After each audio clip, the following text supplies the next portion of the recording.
What if I told you one dog's journey became a legend of survival? Yes, in the brutal winter of 1925, Nome, Alaska faced a deadly diphtheria outbreak. Balto, a Siberian husky, led the final leg of a 674-mile serum run through blizzards.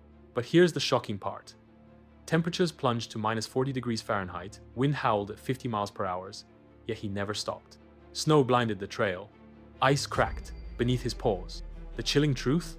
Without Balto's courage, hundreds would have died.